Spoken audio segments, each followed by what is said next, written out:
Hey guys, it's Jake. Now, before I get into this video, I just want to say a massive thanks, guys, for 100 subs.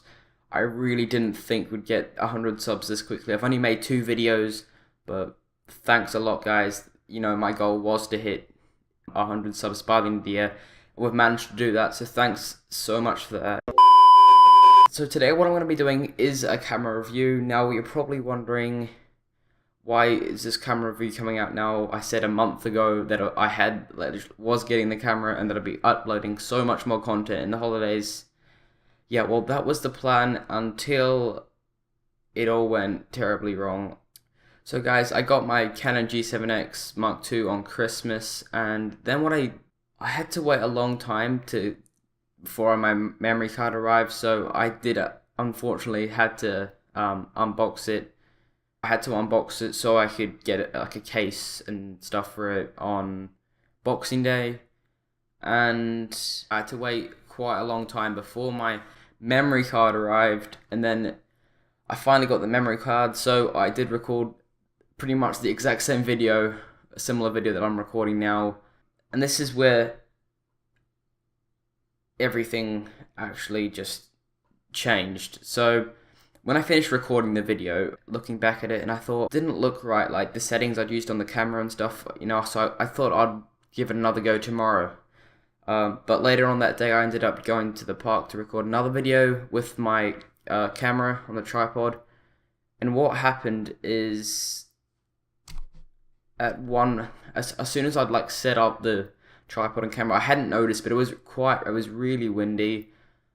And I hadn't really thought much of it, and I literally left the camera on the tripod for 5 seconds, and I turned around, and the tripod had fallen over frontwards with the lens extended. So literally, picked up my camera, and the lens was just pushed back slightly into the camera, so it wasn't aligned properly.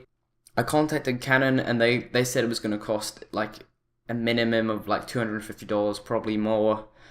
So at that point, I was really freaking out. You know, I wasn't gonna be able to get any videos up. And they ask you how you are, you just have to say that you're fine when you're not really fine. I don't have that much money to pay to fix that. But luckily, I found a company in Auckland who fixed it for me. It cost $140, which is not bad because, you know, compared to paying a minimum of $250. And the guy told me it actually could have been up to $700. They would have just replaced the lens. But anyway, I've finally got the camera now, so let's get on to the actual review of my camera. Second attempt. Right, so this is the camera here. The first thing you probably notice is that the camera is really small. That's because it's a digital compact camera. A lot of the YouTube vloggers and stuff actually use this type of camera, Canon G7X Mark II, and that's because, obviously, of how small it is. What I quite like about this camera is this screen here, which you can flip up, so which means when you're recording, you can actually see how it's going to look like on the camera itself, which is really useful, so you know if the scene looks right and all that you're recording. It's also got these really nice rubber grips compared to the first version, so if you don't have a Gorilla Pod, but I'm meant to be getting one on Monday, you can just hold this and you should be fine. It's got a flash. Guys, this camera is going to be so much better quality for you guys. I mean, what I'm currently using is a webcam, so straight away this has 4 times the amount of megapixels. There's a lot of differences, a lot of better things about this camera than the webcam. This one's got 21 megapixels, so it's really good quality, and this one actually supports 60 FPS where the webcam, what you're watching right now, is only 30 FPS. It's so much better, guys, honestly. Be able to get so much good content with this, guys, like vlogs and stuff. Comment down below what you want to see me do with this camera. And yeah, so now what I'm going to do, guys, is switch to the camera from the webcam. So I guess this is actually probably the last time you probably see me using the webcam in a video, apart from if my camera somehow breaks again, which hopefully doesn't happen, or if I'm streaming on Twitch. But yeah, let's have a look at the camera now. Right, so now I've just switched over to the Canon G7X, and straight away, guys, you'll notice the difference. It's so much better. The image I'm looking at right now looks so much cleaner and just a billion times better, honestly. One thing I don't really like about this camera, though, is the audio on it. Now, what you can hear me through at the moment is my Blue Snowball microphone, which is a really good mic, but the camera audio itself isn't, you know, like it picks up the autofocus noise when the camera autofocuses, which is really annoying. And there's no audio jack, so I can't I can't buy a camera mic or anything for it. You can get a mic muffler, which goes in like the little holes on top of your camera, which are used for audio, which can get rid of wind and stuff, I guess. But otherwise, what I would really probably recommend, guys, is that if you get use your mobile phone or something to record with, I'll probably just use the camera audio for the moment until I can think of something else to use audio with. But yeah. So this is what the camera audio sounds like now, guys. I've just decided to switch it over. It's nowhere near as good as my Blue Snowball.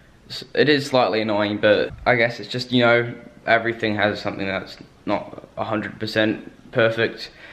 Another thing that I really like about this camera is the lighting. I mean, if you look around, like, the lighting looks amazing, even though I'm not actually using any like camera lighting. It's just lights literally in the room, but I don't actually have any like a lighting kit, you know, with like a ring light, something like that. But you know, that's why I really like this. So actually, if we go outside, this is what it's like outside. I mean, like, it adjusts pretty quickly to the lighting and stuff, you know, obviously from the sun. As you can hear, that's the wind. I don't actually have it on a wind muffler at the moment, so it is pretty bad, the wind.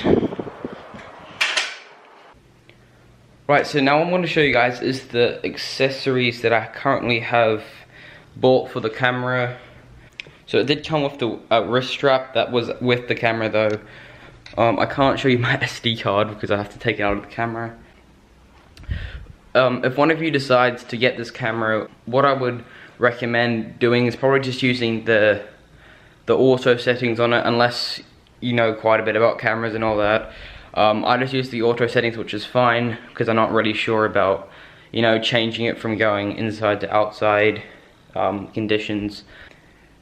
Yeah, I have looked at a few manual settings for it, but yeah, it just doesn't look as good as the auto settings. So yeah, I'll just use the auto settings if you don't know really much about cameras and all that. I am gonna just cut the video there, guys. I'm sorry about what has happened. I did promise you guys I'd be uploading a lot more. Unfortunately, because the camera broke, obviously it's affected my schedule and all that. Guys, my next video though, that'll be coming out pretty soon. I'm going to Gisborne tomorrow, so I'll be recording then, and I'll upload like a travel vlog on Tuesday probably. Yeah, I hope you guys have enjoyed. Obviously this isn't a very detailed review of the camera, it's just some stuff that I've found useful and some pros and cons. But yeah, I would definitely recommend this camera for those who want to be doing vlogging or want a small camera, something like that. I mean, and also if you really like autofocus, it is very useful. But like I said before, guys, if you have any video ideas, just comment down below and go check out my social media accounts. And I'll see you guys, I promise this time, honestly, I swear, in the not too distant future. Peace.